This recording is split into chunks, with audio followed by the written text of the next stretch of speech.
Mesdames, Messieurs, bonsoir. Je suis ravie de vous retrouver dans l'actualité. Indignation après l'attentat d'une résidence de la route des Sanguinaires la nuit dernière. L'habitation appartient à Simone Guerini, adjointe à la culture et au patrimoine à la ville d'Ajaccio, ainsi qu'à ses 2 enfants. Selon le parquet, des tags ont été retrouvés sur les lieux. Le maire de la cité impériale a condamné très fermement les faits à l'occasion d'une conférence de presse. D'autres représentants de la classe politique insulaire ont également réagi. On retrouve leur réaction dans un instant. Les voitures électriques ou rechargeables ont bondi dans l'île depuis ces 5 dernières années. Un enjeu environnemental important, sachant qu'en 2035, plus aucun véhicule essence ou diesel ne pourra être vendu. On y revient dans cette édition. Enfin, ce lundi de Pâques, nous prendrons la direction de Cargès où, comme tous les ans, rites grecs et latins se sont entremêlés lors d'une procession portée par la confrérie Saint-Spiridon. Un moment de ferveur qui a rassemblé de nombreux fidèles.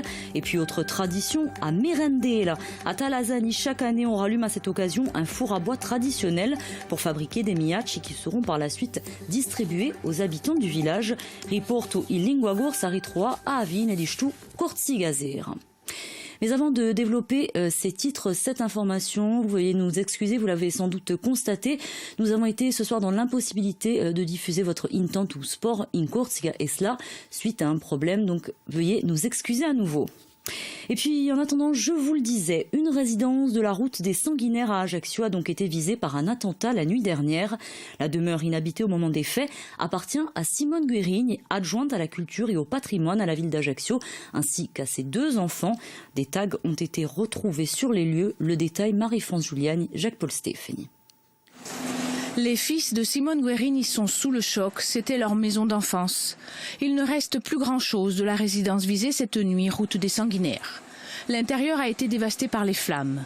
Construite à la fin des années 80, cette bâtisse de 400 mètres carrés a été louée pendant 22 ans au peintre Morio Mutsui. Elle était inoccupée depuis son décès en mai dernier. Speculatori fora GCC, ces inscriptions figurent sur les murs calcinés. L'adjointe à la culture, entourée des autres membres de la majorité municipale, s'est montrée trop émue pour témoigner ce midi. Simone Guerini est victime, dans sa chair. C'est une partie de sa vie qui s'est envolée cette nuit. Les souvenirs de ses enfants,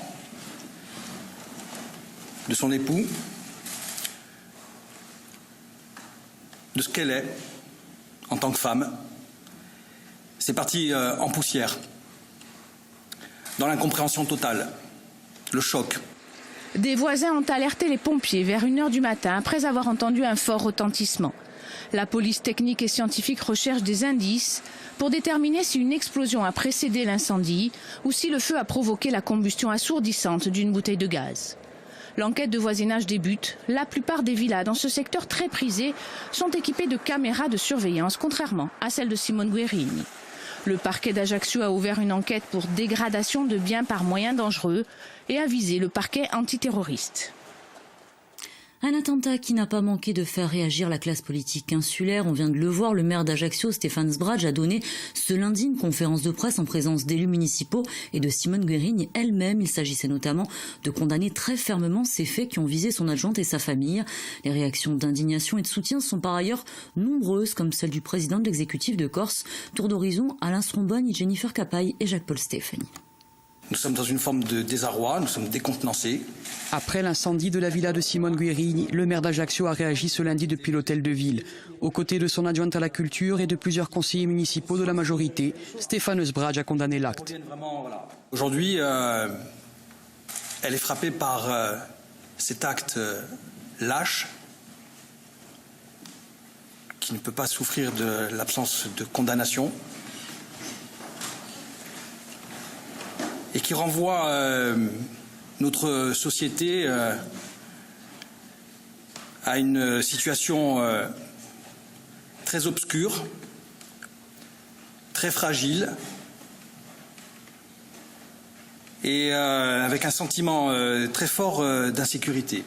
Gilles Simeone s'est quant à lui exprimé sur Twitter. Le président du conseil exécutif a apporté son soutien et sa solidarité à l'élu ajaxienne. Cet attentat est incompréhensible, injustifiable et inquiétant. Nous devons dire non collectivement à la logique du chaos. Jean-Martin Mandolone condamne l'acte sans réserve. Le coprésident du groupe Unsofjuno ne trouve pas d'explication dans cet incendie qui, selon lui, n'a aucun sens. Donner du sens à ces attentats, c'est d'abord donner trop de crédit à des gens qui sont en train aujourd'hui d'entraîner la Corse dans des heures sombres que plus personne n'a envie de connaître, pas plus ceux qui les ont condamnés par le passé que ceux qui les ont soutenus. Chez Jean-Christophe Angelini, c'est l'étonnement et la consternation qui prédominent. Le président du groupe Avancem en appelle à une réaction collective.